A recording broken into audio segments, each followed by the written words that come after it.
Rebonsoir et merci d'avoir choisi Israël Élection 2019, votre rendez-vous politique sur i24 News en partenariat avec Israël Hayom. Bonsoir Boaz Bisni. Bonsoir. Ravi de vous retrouver sur ce plateau. Bonsoir à vous, Yair Lapid. Bonsoir. Yair Lapid, journaliste hier, potentiel Premier ministre demain. On dresse tout de suite votre portrait en image avec Anna Papiashvili. Des plateaux de télévision à l'arène politique. Les projecteurs de la vie publique, Yair Lapid, 55 ans, les connaît bien. Fils du célèbre politicien et journaliste Tommy Lapid et de l'écrivaine Shulamit Lapid, il officie pour la première fois comme journaliste lors de son service militaire. Dans les années 90, Yair Lapid devient le journaliste vedette de la télévision israélienne. En 2008, il préside la Grand-Messe, le journal d'information du vendredi soir. Une consécration, mais aussi une conclusion. Ce sera son dernier poste à la télévision. En 2012, il annonce sa démission et fait son entrée en politique. Yair Lapid fonde son parti, Yesh Atid. Littéralement, il y a un avenir. Une formation centriste, laïque et libérale. Aux élections de 2013, Yesh Atid crée la surprise en remportant 19 sièges à la Knesset. Un succès spectaculaire, deuxième force politique. Il rejoint la coalition formée par Benjamin Netanyahou et devient ministre des Finances. Un an plus tard, il est exclu du gouvernement. Aux élections de 2015, son parti est affaibli et se retrouve à 12 sièges. Mais Yair Lapid ne renonce pas. Il fait alors ses classes politiques dans l'opposition et opère un subtil tournant au centre. Il fustige certaines associations des droits de l'homme pro-palestiniennes ou modère son positionnement anti-orthodoxe. L'entrée en politique de Benny Gantz en vue des élections anticipées d'avril rebattent les cartes pour Yair Lapid. Un nouveau défi qui le pousse à faire alliance avec l'ancien chef d'état-major. Un compromis de taille pour Yair Lapid qui accepte la seconde place à condition d'une rotation en cas de victoire. C'est la naissance de Bleu-Blanc. Rejoignent la formation deux autres anciens chefs d'état-major, Moshe Ya'alon et Gabi Ashkenazi. Le 9 avril dernier, le parti Bleu-Blanc récolte 35 des 120 sièges de la Knesset. Mais Benny Gantz ne reçoit pas la possibilité de former un gouvernement. La plupart des autres partis recommandent Benjamin Netanyahou. Pour le scrutin du 17 septembre, Yair Lapid est toujours numéro 2 de la liste bleu-blanc. Néanmoins, durant la campagne, il n'a pas manqué d'affirmer ses positions, parfois contradictoires avec celles de sa tête de liste, Benny Gantz. Il multiplie les attaques contre les partis ultra-orthodoxes et aussi contre les partis d'extrême droite, refusant de facto leur présence à des postes ministériels. Au final, il réussit à imprégner la campagne de sa liste. Pour preuve, la dernière affiche de Benny Gantz qui affirme qu'il est le seul à pouvoir former un gouvernement d'union laïque. Bleu-Blanc traverse aussi des perturbations en interne. Une taupe transmettrait des informations privées. Un député ex-Yesh Atid est suspecté, dévoilant alors une supposée guerre interne entre le numéro 1 et le numéro 2 du parti. Des allégations balayées par le bureau du parti. À plusieurs reprises, Yair Lapid affirme vouloir prendre la tête de la coalition, mais sans Benjamin Netanyahou. Il se voit déjà capable de former le nouveau gouvernement. Objectif à peine voilé, devenir Premier ministre d'Israël. Yair Lapid, ça vous a pas manqué d'être celui qui pose les questions et non pas celui qui y répond? Non, vraiment pas. Vous savez, j'ai vu il y a peu une conversation entre deux grands philosophes, Jordan Peterson et Zizek, le marxiste. Et ce qu'il disait, c'est que le bonheur, c'est quand vous avez une vie qui signifie quelque chose. Ma vie a une signification. Je me bats pour des choses auxquelles je crois. Je construis le monde pour mes enfants et je ne pas de nostalgie. Je suis heureux de ce que je fais avec toute la difficulté que cela comporte. Alors justement, vous êtes heureux de là où vous êtes et de ce que vous faites. On va en reparler. Un quart des électeurs du Likoud, 20% d'entre eux seraient disposés à voter bleu-blanc, Kachol Lavan, si la rotation avec Benny Gantz était annulée. Ça vous donne pas envie un peu d'abandonner cette idée de rotation qui vraisemblablement fait du mal à votre formation? C'est simplement une donnée erronée. La chaîne 12 a vérifié cela dans un sondage très précis. Nous avons fait nous-mêmes des enquêtes beaucoup plus approfondies. Selon la chaîne 12, auquel je fais confiance, si renonçait à la rotation, nous perdrions tout de suite 2 mandats et demi. Chez nous, c'est même 4 mandats.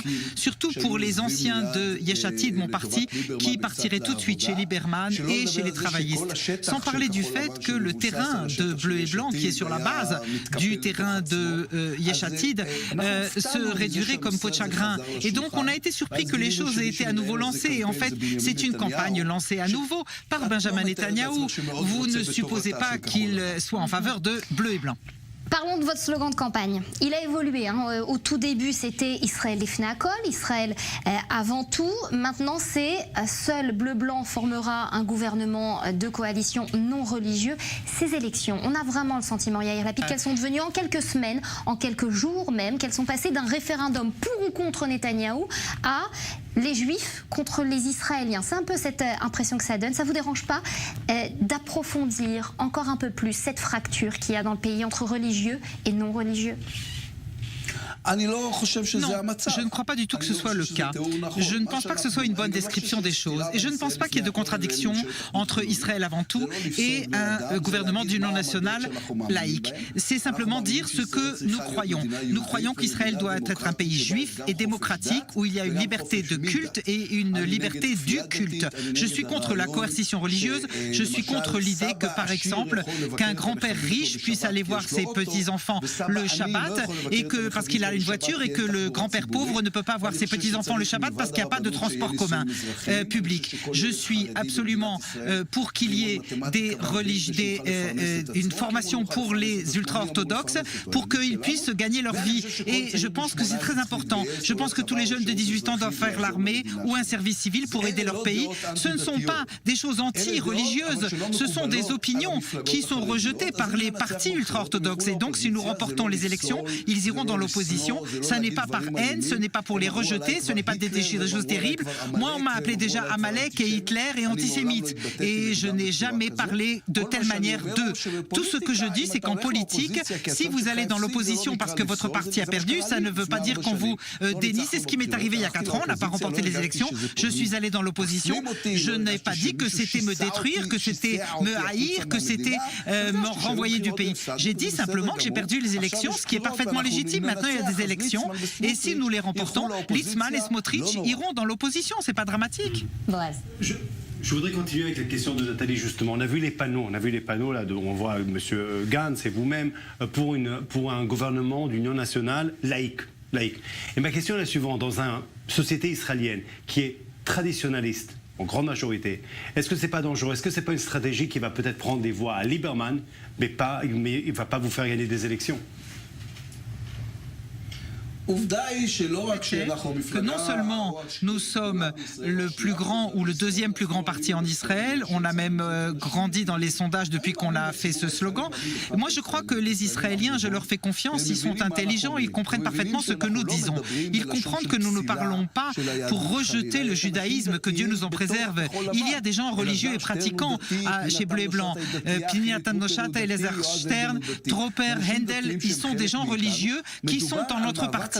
Il s'agit de combattre pour l'image d'Israël, pour ce qu'Israël est. Le problème, c'est que Netanyahou est devenu l'otage des maîtres chanteurs et des extrémistes. Je ne sais pas si vous serez d'accord ou pas, Boaz, mais à mes yeux, Itamar Ben-Gvir ne représente pas le judaïsme. Celui qui accroche le portrait d'un assassin dans son salon ne représente pas les valeurs juives. Et ceux qui empêchent l'éducation, eh bien, il n'y a rien de plus juif que l'éducation de ses enfants. Il n'est pas selon les valeurs juives. Quand j'ai parlé de formation, d'éducation pour l'anglais et le mathématique chez les orthodoxes, on m'a dit que j'étais antisémite.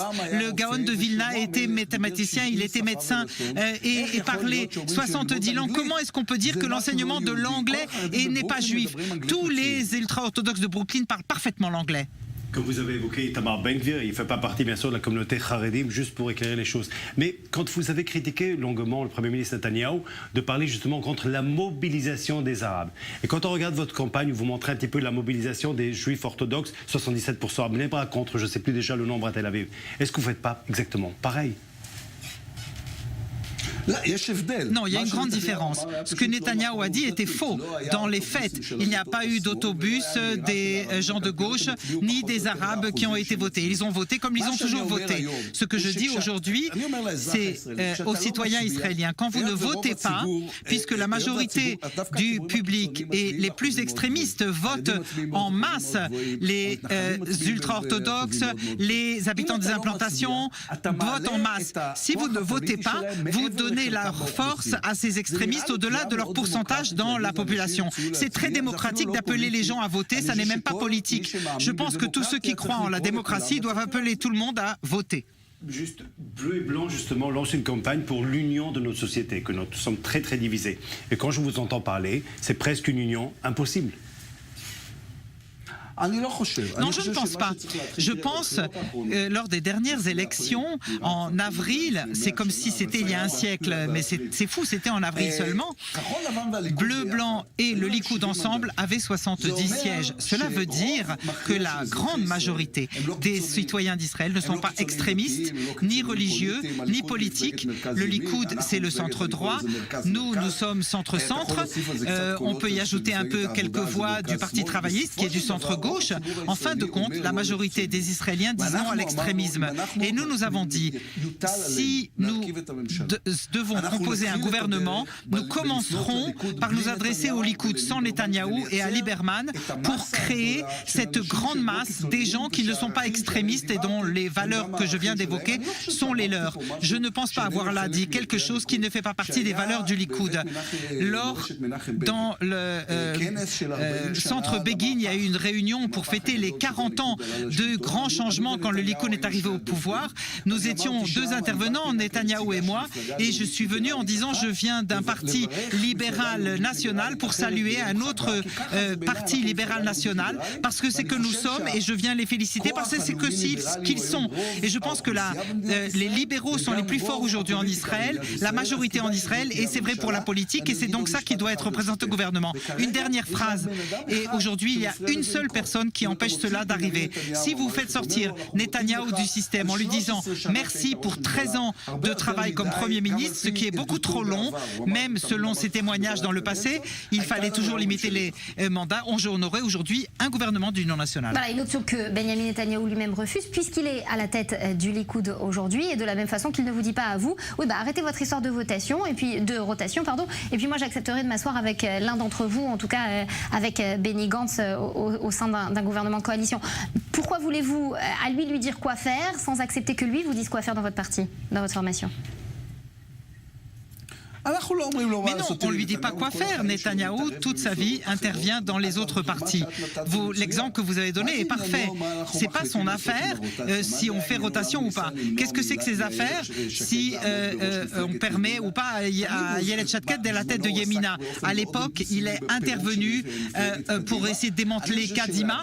Et je crois que dire au Likoud, un parti respectable, je viens d'une maison du camp national, que c'est pas bon ni pour eux ni pour l'État. Un Premier ministre avec des chefs d'accusation et pour fraude et abus de confiance. On ne peut pas siéger avec une personne avec tant de soupçons dans un même gouvernement. Ça me semble tout à fait légitime. Je souhaite à Netanyahou qu'il sorte blanc comme neige de ces procès, mais pour l'instant, il ne peut pas continuer à gérer le pays dans une telle situation. Alors ça, la justice en décidera. Est-ce qu'on doit comprendre à travers les lignes de ce que vous êtes en train de dire, Yair Lapid, qu'on peut se diriger vers un troisième scrutin d'ici quelques mois? J'espère vraiment que non. Je le dis et le répète. Pour qu'on ne s'y dirige pas. Ce que je fais maintenant, j'irai et j'essaierai de remporter les élections pour qu'il y ait un maximum de voix pour Bleu-Blanc, parce qu'à mes yeux, la seule chose qui peut faire qu'il n'y ait pas de troisième élection, c'est que Bleu-Blanc les emporte avec une majorité claire. Il n'y a pas d'autre voie, sinon on va être à nouveau dans la même impasse. Et je tiens à ce qu'on dise, si les gens qui votent pour les travaillistes ou le camp démocratique, l'Union démocratique, aujourd'hui, c'est perdre des voix. Ils vont passer le seuil d'éligibilité, mais peu importe s'il y en a le numéro 7 ou pas à la Knesset. Ce qui est important, c'est qui remportera les élections. Il s'est passé quelque chose depuis le mois d'avril. Lieberman a changé les règles du jeu. On peut aimer ou pas cela, mais il a changé les règles du jeu. Quand il a dit qu'il recommanderait au président le plus grand parti pour faire un gouvernement d'union nationale, il a changé les règles du jeu. C'est ce que nous voulons faire. Nous allons être le plus grand parti pour empêcher une troisième élection. Je suis d'accord avec tous les citoyens d'Israéliens qui se tiennent la tête en disant surtout pas un troisième tour d'élection. La majeure partie de ceux qui détestent l'idée de troisième des élections, ce sont les journalistes, bien sûr. Boaz, je vous en prie. Troisième élection, je démissionne. Là, je dis ça à la télé, mais je voudrais dire quelque chose. J'essaie de réfléchir un petit peu. Vous avez parlé des élections du mois d'avril. Et là, une constatation. D'abord, vous avez parlé de Lieberman. Pour certains, Lieberman a trahi. Lieberman a dit je partirai avec Netanyahou et il ne l'a pas fait. 2, Netanyahou n'a pas perdu les élections malgré la justice et malgré tout ce qu'on en a dit, et malgré 10 ans en poste. Est-ce que finalement, vous, le fait que vous parlez, vous proposez au Likoud quelqu'un d'autre, c'est parce que depuis 10 ans, pour vous, pour l'opposition, Netanyahou est invincible? En un mot rapidement, Yair Lapid, puisqu'on sait que vous devez rejoindre votre meeting de campagne. Exact. On a une grande réunion tout près d'ici, heureusement.